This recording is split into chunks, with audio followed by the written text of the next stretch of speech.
I am absolutely thrilled now. Joining me is World War II veteran John Dennett, as well as Jim Hourihan, a taxi driver from Veterans on the Move. Gentlemen, thank you so much for joining me. Absolutely so pleased to talk to you, because we've been talking to politicians, we've talked to marchers, we've talked to the police policing the march. But what today is about, it's about gentlemen like you, John. So I just want to ask what today means to a veteran like yourself. Well, to me personally, Remembrance Weekend is what it says. You remember the people who gave their lives for what we enjoy today. And I know it started a long time ago, and may it continue always as. Well, I hope it will always be a Remembrance Day. But the poppy is a signal or a sign of peace, mainly from the First World War. And this country has how will I put it? We've always agreed to wear a poppy as a sign of remembrance. And it is taught to all our kids and whatever what the poppy means. And whenever this time of the year comes around, then you know it's a time to honour the lads who made this country. They gave their lives in all the different wars. They gave their lives for the freedom we enjoy. And I must admit, like, I fought, and I can't complain. I've had, 70-odd years of freedom. So I'm lucky, no, serious. For what I've been through, I've enjoyed it. All this. In England, we are lucky. We're in a country where we've got free speech.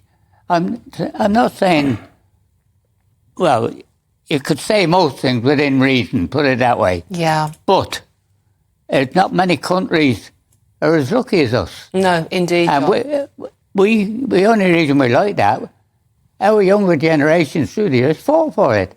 And that's what we've achieved. So, to me, it's a very poignant time now.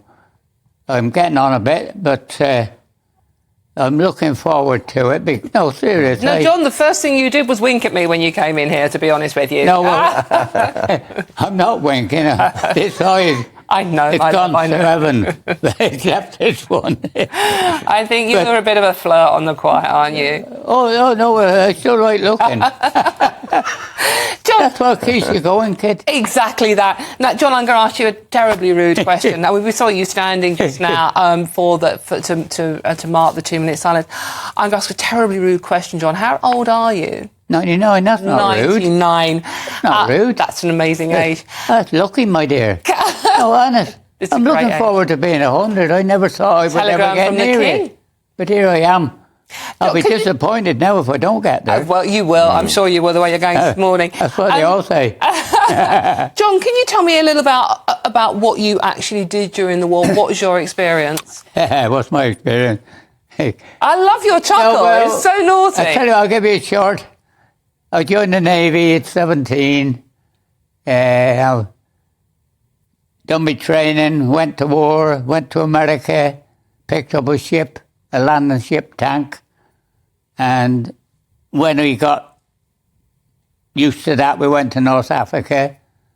And we were helping the army over there with their supplies and whatnot. And then there was the invasion of Sicily when the African War finished. And from there, Salerno came along, that was up the coast. Then there was Taranto around the corner when the Italian fleet packed up. And we also assisted Malta in the relief of, because they were under siege during 1942. Yes. And we were carrying stuff from North Africa, food, petrol in cans and what have you. So we helped in that. Did Anzio in January of 1944. That was a sticky little one, but survived that and got called home to England for D-Day. And I landed up in Birkenhead in Liverpool, and that's where I had the fortune to meet my wife at a dance hall. A sailor being what he is, he goes to the pub when the pub shuts, to the dance hall. And in them days, all the girls, I don't want to say like to meet the sailor, like the sailor, but they always gave them tea and biscuits, whatever. And I kept in touch with Joyce all through my D-Day experiences and during the rest of the war. And we eventually married in 1947. Oh. And so I've lived up on the Wirral since then. And so I'm half a Scouser, I reckon I am. I'm only half of one. But no, I've been very lucky indeed. And the D-Day events, I mean, how do you look back upon them now? Well, the other D-Day to me was the easiest, mainly from seeing the amount of people who was taking part in it. Like, we formed up off of Portsmouth, and when we got going, there was ships everywhere, literally. Thousand, I believe there was about 3,000 ships, little and big, I'm not sure, but I've only read that. But as you looked around, you had a job to see water. And they thought, oh, this is okay. And it was okay until you got there. Yes, exactly. But going there, you know, you weren't at all worried, were you? We were sailing along and wondering what's going to happen. Mm-hmm. And as it happened, we were lucky nothing happened to us. We went in on the second wave, and that's it. And done a few more trips to the different beaches, and it was only when you see them going round with a boat picking out dead bodies out the water that you realise what had happened. And at that age, I don't think it got down to me. It's only now, when I think about it, it's a terrible thing. To think there's some of your friends and soldiers that have gone ashore and they wash back out with the tide, and a fella goes round in a boat picking them up. And at the time, it never got home to me. It's only in my later years when I think about it, I thought, I wish I'd have been a bit more sympathetic or something like that. But it's what happens when you're young, I'm afraid. And you were all very young as well, I think. Well, that's it. I was, how old was I on D-Day? 1944. I'd only be 20. Yeah. And did you... Oh, no, I wouldn't be 20, I'd be 19. 19, that's... The D-Day was in June, wasn't it? Yes, it was, yeah. In July, my birthday. I'd be 19. I'd been all around the world. So, that's you know... amazing. My youth had been spent in the Navy, but to me it's been spent, well... Do you think of any... Did you lose any personal friends in the D-Day landings? Not actual... people off our boat or our flotilla. We didn't lose any of the flotilla at D-Day. We lost them later. Anzio before that, you know, one of them hit a mine going in. That was 417. And another one, 420 something. They all go by numbers, our landing craft, you see. Yeah. And we had a flotilla, and we were 322. And there's 12 in the flotilla, and that's your family. So they're friends. Yeah. Because every time you drop off somewhere to pick somebody up, you meet with them. Yeah. And that is your family during the war. Yeah. And how your life can depend on the lads on your ship. Exactly. And that is it. And that's what creates such a friendship. And how do you feel thinking of them on days like today, John? Say that again, my dear. How do you feel thinking about the young men you served with, and indeed in particular? How do you feel thinking about them today? How does that make you feel? It comes home to you then how unlucky they were and how lucky I am. It could have been me, couldn't it? And so I'm extremely lucky to have gone through what I've gone through, and not say, well, you know, but I'm still here. Yeah, and John, and that is a bonus. It is a bonus. It's a bonus for all of us. It is a bonus. And when remembrance comes down, I think them poor lads, it makes it more.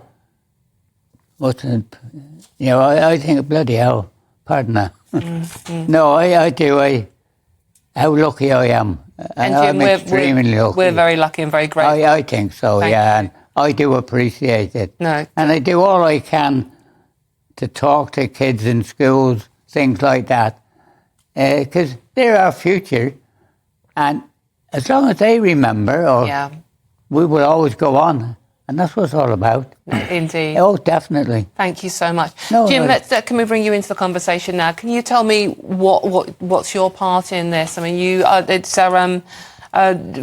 veterans... taxi charity. Taxi charity. Military veterans. Yeah, so how have you met John? What's your involvement? Well, I met John last May. He came down the train, and through the charity, they said they needed a driver to take him to Buckingham Palace. So, unfortunately, he was stuck with me. So we formed a good friendship. So I dropped him off and his carer, Tony, his nephew, two lovely guys. And it was only a short journey, but it's always a pleasure to meet these veterans. And what strikes me about all of them is they're always so humble and they're always so grateful. Like, they either want to pay you for your fare, and when you say to them, no, honestly, it's my pleasure, it's my way of repaying you for what you did. To give up a little part of my time for that is nothing compared to what he went through, and all his colleagues, his comrades who didn't make it home. Well, as we've just very emotionally discussed. So, can you tell me a bit more about the organisation? I mean, what it does and how it got started? And yeah, it was formed 75 years ago now, shortly after the Second World War ended. Yeah. And it was just to take military veterans out for events and memorials. And it's sort of grown since then. So they do two main trips a year to take veterans to D-Day and to Arnhem. And doesn't necessarily mean they had to have served there. They could be an Afghan veteran. So it could be a relatively young veteran who's gone over there. If they get in contact with the charity, we could continue this. Because obviously these gentlemen won't be around for long, but they're still veterans from, say, the Falklands War, Northern Ireland conflict onwards. They've served their country. Exactly. So as taxi drivers, it's our way of paying thanks for their service. Like I say, all the drivers will say exactly the same thing. It's a pleasure, it's an honour to bring these gentlemen and women who served as well. They did a vital role, so that they deserve as much as the men who fought did. Thank you. Well, we would be lost without them, because I've rang Dick Goodwin, who he's the boss of it, and he makes sure that we got today sorted out. Yeah. Tomorrow he's making sure we get to Westminster to the Horse Guard Parade on time. And without him, you'd be lost. And it's a wonderful thing. Oh. And they're always sending me cards. Dear John. Yeah, that's right. I get them as well. Do you? Yeah. It's every event, Trafalgar Day, whatever it is going on, you get a Dear John card. And gentlemen, thank you so much. It is wonderful. Could I just say one quick thing as well? If anyone's interested watching this, they can look at the website. Right, okay. And they'll get all the information about the history and what we do. And if they want to donate as well, because obviously, like all charities, they're struggling for funds. Can you just remind us what the website is, Jim? It's called the Taxi Charity for Military Veterans. Right, OK. So if people have a look at that, then look at the website and it'll give you the history and thank you. Lovely photographs of the veterans. It's wonderful.